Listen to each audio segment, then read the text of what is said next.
Marwari media आप देख रहे हैं। आज है 21 दिसंबर 2024 शनिवार का दिन। हिंदू तिथि पौष माह की षष्ठी है। नजर डालेंगे आज की बड़ी खबरों पर। शुरुआत करेंगे देश की बड़ी खबर के साथ। बड़ी और दुखद खबर है। जयपुर में शुक्रवार सुबह अजमेर हाईवे पर दिल्ली पब्लिक स्कूल के सामने एलपीजी गैस से भरे टैंकर में धमाका हो गया।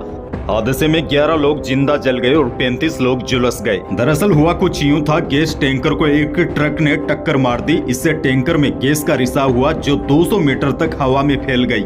उसी गैस ने किसी कारण अचानक आग पकड़ ली और धीरे धीरे यह आग 1 किलोमीटर तक फैल गई। जानकारी के अनुसार यह टैंकर अजमेर से जयपुर की तरफ जा रहा था। तभी दिल्ली पब्लिक स्कूल के सामने वह वापस अजमेर की ओर यू टर्न ले रहा था। इसी दौरान जयपुर से आ रहा ट्रक टैंकर से भिड़ गया और गैस का रिसाव हुआ और आग लग गई। इसके साथ ही पूरा इलाका आग का गोला बन गया। 40 से ज्यादा गाड़ियां आग की चपेट में आ गई। कई लोगों को तो बाहर निकलने तक का मौका नहीं मिला। टैंकर के पीछे चल रही एक स्लीपर बस और हाईवे किनारे मौजूद पाइप की फैक्ट्री भी जल गई। इस हादसे ने राजस्थान को ही नहीं बल्कि पूरे देश को हिलाकर रख दिया। आप इस कदर अंदाजा लगा सकते हैं। टैंकर फटने के बाद लगी आग की लपटें इतनी ऊंची थी कि कई पक्षी तक जल गए। आग की तपिश से एक बाइक सवार का हेलमेट उसके चेहरे से चिपक गया और उसकी आंखें तक जल गई। अचानक से तेज धमाका हुआ। 35 से 40 गाड़ियां भभकने लगी। लोग आंखों के सामने जिंदा जल रहे थे। वहां पर मौजूद लोगों ने कहा कि इतना बड़ा हादसा जीवन में कभी नहीं देखा। इस घटना के बाद राजस्थान सरकार ने कहा है कि यह घटना जनहानि अत्यंत दुखद एवं हृदय विदारक है। भजनलाल सरकार द्वारा मृतकों के परिवार को 5 लाख रुपए तथा घायलों को 1 लाख रुपए की आर्थिक सहायता राशि देने का निर्णय लिया गया है। आगे बढ़ जाते हैं। एक और बड़ी खबर। राजस्थान के जैसलमेर में आज जीएसटी काउंसिल की बैठक होने वाली है। इस बैठक में कई बड़े फैसले होंगे। लाइफ इंश्योरेंस और हेल्थ इंश्योरेंस पर लगने वाले जीएसटी में कटौती का फैसला हो सकता है। वहीं वित्त मंत्री निर्मला सीतारमण की अध्यक्षता में होने वाली इस बैठक में महंगी घड़ियों, जूतों और कपड़ों पर जीएसटी रेट्स को बढ़ाने के साथ सिगरेट, तंबाकू पर 35% जीएसटी लगाने का भी फैसला हो सकता है। जीएसटी काउंसिल की यह बैठक आज राजस्थान के जैसलमेर में होगी।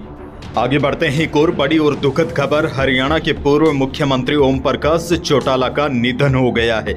उन्होंने 89 साल की उम्र में अंतिम सांस ली। जानकारी के अनुसार ओम प्रकाश चौटाला को सांस लेने में तकलीफ हो रही थी। ओम प्रकाश चौटाला का 3-4 सालों से मेदांता में इलाज चल रहा था। आगे बढ़ते हैं। राजस्थान के डीग जिले से बड़ी खबर। साइबर अपराधों के खिलाफ कड़ी कार्रवाई करते हुए केतवाड़ा और जोरहरा पुलिस ने अलग अलग मामलों में कुल 6 साइबर ठगों को गिरफ्तार किया है।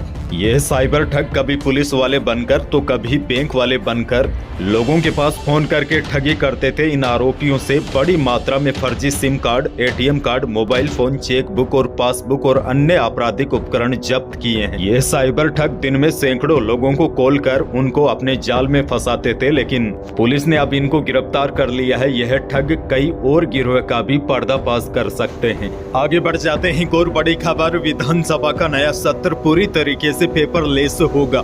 इसके लिए विधानसभा अध्यक्ष वासुदेव देवनानी ने सदन में हर सीट पर टैबलेट लगवाया है, जिससे जनवरी के तीसरे सप्ताह में शुरू होने वाला विधानसभा सत्र पूरी तरीके से डिजिटली चलेगा। और बड़ी जानकारी आपको यह भी दे दूं, नए सत्र में विधानसभा सदन का रंग बदला हुआ होगा। सदन गुलाबी रंग का होगा। आगे बढ़ेंगे। राजस्थान से बड़ी खबर। राजस्थान के स्कूलों में शीतकालीन अवकाश को लेकर अभी तक असमंजस बना हुआ है। राजस्थान में 25 दिसंबर से शीतकालीन अवकाश होते आए हैं, लेकिन अभी तक असमंजस की स्थिति बनी हुई है। इधर राजस्थान के सभी सरकारी और निजी कॉलेजों में शीतकालीन अवकाश घोषित हो चुके हैं। यह अवकाश 25 दिसंबर से 31 दिसंबर तक होंगे, लेकिन शिक्षा मंत्री मदन दिलावर ने कहा था कि इस बार शीतकालीन अवकाश सर्दियों की स्थिति को देखते हुए किए जाएंगे। इसके बाद पिछले दिनों शिक्षा मंत्री दिलावर ने अपनी बात को फिर से दोहराया था। ऐसे में इस बार 25 दिसंबर से शीतकालीन अवकाश होंगे या नहीं, इसको लेकर अभी भी असमंजस की स्थिति बनी हुई है।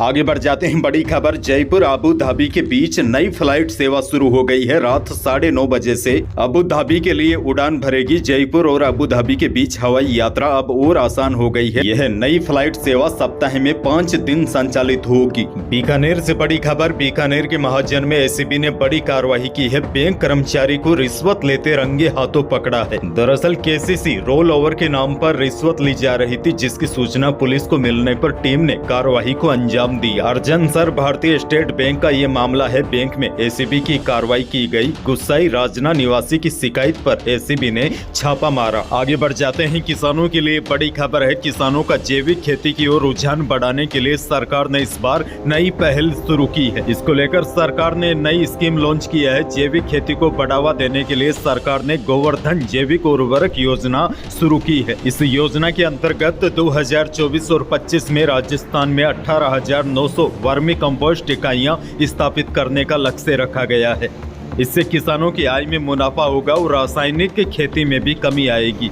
इस योजना का फायदा उठाने के लिए भू स्वामित्व रखने वाले किसान जिनके पास कम से कम 5 गौवंश है, योजना में आवेदन कर सकते हैं। नजदीकी मित्र से अथवा समय के स्तर पर भी राज किसान साथी पोर्टल के माध्यम से आवेदन किया जा सकता है। योजना में कृषकों का चयन पहले आओ पहले पाओ के आधार पर होगा। उसके बाद चयनित किसानों को वर्मी कंपोस्ट इकाई स्थापना के लिए लागत का 50% अथवा अधिकतम 10,000 रुपए आनुपातिक रूप से अनुदान दिया जाएगा। आगे बढ़ते हैं। और बड़ी खबर, जयपुर सराफा बाजार में चांदी 1200 रुपए कम होकर 88,500 रुपए प्रति किलो पर आ गई है। वहीं बाजार सूत्रों की माने तो शुक्रवार को शुद्ध सोना और जेवराती सोना पूर्व स्तर पर ही टिके रहे। भाव की बात करूं तो जयपुर सराफा बाजार में शुद्ध सोना 77,800 रुपए प्रति 10 ग्राम रहा और जेवराती सोना 72,600 रुपए प्रति 10 ग्राम रहा। अच्छा, मंडियों के भावों की बात करें तो मंडियों के भाव में हल्का सा उछाल देखा जा रहा है। नागौर की मंडी में 20 दिसंबर को मूंग का भाव अधिकतम 7800 रुपए रहा। वहीं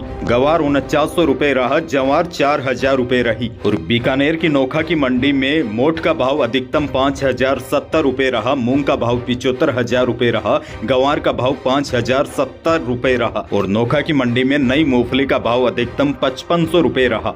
आगे बढ़ेंगे। मौसम को लेकर बहुत लंबे समय के बाद बड़ी अपडेट आई है। राजस्थान में सीजन की पहली मावट अगले सप्ताह हो सकती है। मौसम विज्ञान केंद्र ने क्रिसमस यानी कि 25 दिसंबर से एक सक्रिय पश्चिमी विक्षोभ के एक्टिव होने की संभावना जताते हुए 3 दिन प्रदेश के अलग अलग स्थानों पर बारिश का दौर चलने की भविष्यवाणी की है। वैसे इस सिस्टम का सबसे ज्यादा असर कोटा, भरतपुर, अजमेर, जयपुर संभाग के जिलों में देखने को मिल सकता है। इन संभाग के कई जिलों में बारिश हो सकती है। मौसम विज्ञान केंद्र जयपुर ने अगले 2 सप्ताह का पूर्वानुमान जारी करते हुए 25 से 27 दिसंबर तक पश्चिमी विक्षोभ के सक्रिय होने और उससे राजस्थान के अधिकांश हिस्सों में बारिश होने का अनुमान जताया है। लेकिन उससे पहले राज्य के अधिकांश जिलों में सर्दी तेज रहने और कोल्ड वेव चलने की संभावना है। बड़ी अपडेट ये है, 25 दिसंबर से 27 दिसंबर तक प्रदेश के अधिकांश भागों में पश्चिमी विक्षोभ का असर दिखाई देगा। इस दौरान कई जिलों में बारिश होने का भी अनुमान जताया गया है।